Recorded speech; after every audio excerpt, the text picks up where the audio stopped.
السلام علیکم ناظرین چین نے انڈیا فوج کے 4 اعلیٰ افسروں سمیت 10 فوجیوں کو جمعرات کی شام رہا کر دیا تھا۔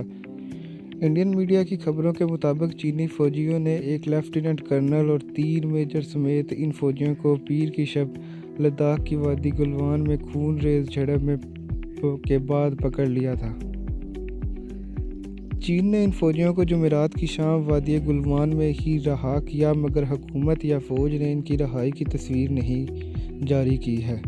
جمعرات کی شام وزارت خارجہ کے ترجمان انور راگ نے کہا تھا کہ محاذ پر کسی کارروائی کے دوران انڈیا کا کوئی فوجی لاپتہ نہیں ہوا ہے۔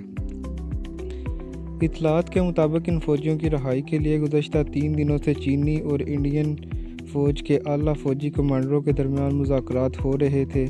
پیر کی شب گلوان وادی میں ہونے والی خون ریزی جھڑپ میں 20 انڈین فوجی مارے گئے تھے۔ مختلف ذرائع سے پتہ چلتا ہے کہ اس ٹکراؤ میں 76 انڈین فوجی زخمی بھی ہوئے ہیں، جنہیں فوجی ہسپتالوں میں داخل کرایا گیا ہے۔ ان میں سے بعض فوجی زیادہ زخمی ہیں اور وہ کم از کم 15 دنوں تک ہسپتال میں رہیں گے۔ ناظرین، چین نے اس تصادم میں اپنے فوجیوں کی ہلاکت یا زخمی ہونے والوں کی تعداد نہیں بتائی ہے، لیکن انڈیا میں ایک حکومت نواز خبر رساں ایجنسی نے فوجی ذرائع کے حوالے سے خبر دی تھی کہ انڈین فورسز کے ہاتھوں کم از کم 43 چینی فوجی مارے گئے ہیں۔ یہ تعداد کہاں سے آئی اور کس نے بتائی، اس کے بارے میں کچھ نہیں بتایا گیا ہے، اور نہ ہی چین یا کسی اور جانب سے اس خبر کی تصدیق ہوئی ہے۔ ناظرین، لیکن انڈین میڈیا نے اسے خوب نشر کیا اور عوام کو جو پیغام دینا تھا وہ پہنچ گیا۔ چینی فوج اس خطے میں مٹی کے اوائل سے موجود ہے۔ مٹی کے اوائل میں بھی انڈین اور چینی فوجیوں کے درمیان آہنی سلاخوں اور کلب بیٹس اور ڈنڈوں کا استعمال ہوا تھا۔ ایک سرکردہ دفاعی تجربے کار اجے شکلا کا کہنا ہے کہ مئی کے اس واقعے میں 72 انڈین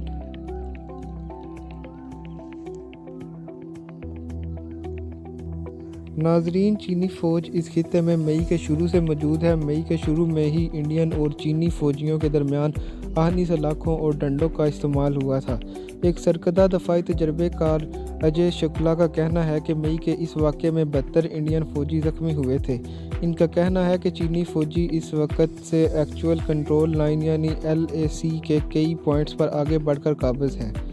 چین کا کہنا ہے کہ وادی گلوان میں جھڑپ ہوئی ہے وہ اس کے خطے میں ہوئی ہے، جبکہ انڈیا کا کہنا ہے کہ یہ واقعہ اس کی سرحد کے اندر پیش آیا۔ گزشتہ ایک ہفتے کی سیٹلائٹ تصویروں سے پتہ چلتا ہے کہ وادی میں اس وقت ہزاروں چینی فوج موجود ہیں۔ اس علاقے میں سینکڑوں ٹرک، ارتھ موورز اور توپیں دیکھی جا سکتی ہیں۔ فوجیوں کے رہنے کے کوارٹرز بنا دیے گئے ہیں۔ ناظرین، انڈیا کے وزیر اعظم نریندر مودی کے سامنے چیلنج 2 سطح پر ہیں۔ پہلا تو یہ کہ وہ عوام کو مطمئن کر سکے کہ گلوان کی جھڑپ یک طرفہ نہیں تھی اور اس میں بڑی تعداد میں چینی فوجی بھی مارے گئے تھے، لیکن اس کے لیے انہیں کسی طرح کا ثبوت دینا پڑے گا۔ ابھی تک تو انڈیا یہ بھی ماننے کے لیے تیار نہیں تھا کہ چینی فوجیوں نے انڈین فوجی پکڑ رکھے تھے۔ دوسرا اس سے بڑا چیلنج یہ ہے کہ چینی فوجی اگر انڈین سرحد میں داخل ہو گئے ہیں تو انہیں واپس کیسے بھیجا جائے۔ ناظرین، مودی نے اپنے امیج ایک ایسے انفرادی حکمران کی بنائی ہے جو ملک کو فوجی اور اقتصادی بلندیوں پر لے جانے والے ہیں۔ انہوں نے ملک میں قوم پرستی کی ایک ایسی لہر چلائی ہے جس میں انڈیا کی کسی طرح کی کمزوری قابل قبول نہیں ہے۔ میڈیا پیر کی خون ریز جھڑپ سے پہلے تک یہی دکھا رہا تھا کہ انڈیا کی فوجی طاقت اتنی بڑھ چکی ہے کہ چین کسی طرح کی فوجی ایڈونچر کی جرات نہیں کر سکتا۔ ناظرین، گلوان کی خون ریز جھڑپ میں 20 فوجیوں کی ہلاکت اور 10 فوجیوں کے پکڑے جانے کے بعد یہاں سبھی کا لب و لہجہ محتاط ہو چکا ہے۔ وزیر اعظم مودی نے فوجیوں کی ہلاکت کے بعد واحد بیان دیا، اس میں کہیں پر چین کا نام نہیں لیا۔ چین انڈیا کا سب سے بڑا تجارتی پارٹنر ہے۔ دونوں ملکوں کے درمیان تقریباً 90 ارب ڈالر کی تجارت ہوتی ہے۔ ناظرین، انڈیا میں اس وقت حکومت کی حمایت یافتہ چین کی بینی اشیاء کی بائیکاٹ کی مہم چل رہی ہے۔ جس طرح چینی سرحد پر LAC سے آگے کی پوزیشن کے لے کر سرحدی مذاکرات میں مضبوط ہو کر اترنا چاہتا ہے، اسی طرح انڈیا چین کا اقتصادی بائیکاٹ کر کے اس پر دباؤ بنانے کی کوشش کر رہا ہے۔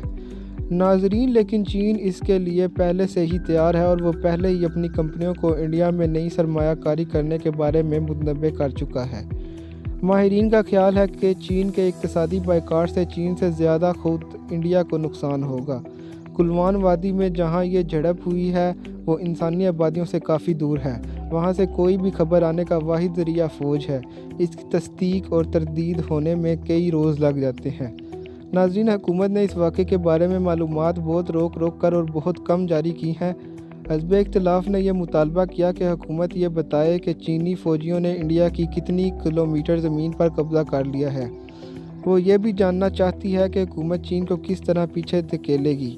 وزیر اعظم نریندر مودی نے جمعے کی شام کل جماعتی رہنماؤں کی ایک میٹنگ طلب کی ہے۔ حزب اختلاف کو ملک دشمن قرار دینے کا سیاسی حربہ اس بار کارگر نہیں ہو رہا۔ ناظرین، اپوزیشن وزیر اعظم مودی کو چین کے سوال پر چیلنج کرنے کی جارحانہ موڈ میں ہے۔ وقت تیزی سے نکل رہا ہے۔ چینی فوج کو مئی سے پہلے والی اپوزیشن میں واپس بھیجنے کے لیے بات چیت کی جا رہی ہے۔ طاقت کے زور پر چینی فوج کو پیچھے دھکیلنا یا سرحد کے کسی دیگر علاقے میں چین کے علاقے پر قبضہ کرنا ایک خطرناک کھیل ہوگا۔ ناظرین، چین سے یہ ٹکراؤ ایک ایسے وقت میں ہوا ہے جب انڈیا کورونا کے چیلنج سے گزر رہا ہے۔ ناظرین، ملک کی معیشت کورونا کے آنے سے پہلے ہی نیچے جا چکی تھی اور کورونا کے بعد تباہ کن سطح پر پہنچی جا چکی ہے۔ چین کے ساتھ انڈیا کا سرحدی بحران مودی حکومت کے سامنے ایک ایسا چیلنج ہے جو صرف ان کی قیادت پر ہی نہیں، ملک کی سخت گیر قوم پرست سیاست پر بھی بری طرح اثر انداز ہو سکتا ہے۔ ناظرین، یہ تھی انڈیا اور چین کے درمیان جو لداخ میں جنگ ہو رہی ہے اس کے بارے میں چھوٹی سی معلومات۔ ملتے ہیں نیکسٹ ویڈیو میں۔ ٹل دین اسٹے بلیسڈ، اسٹے انسپائرڈ۔ اللہ حافظ۔ پاکستان زندہ باد۔ پاک آرمی زندہ باد۔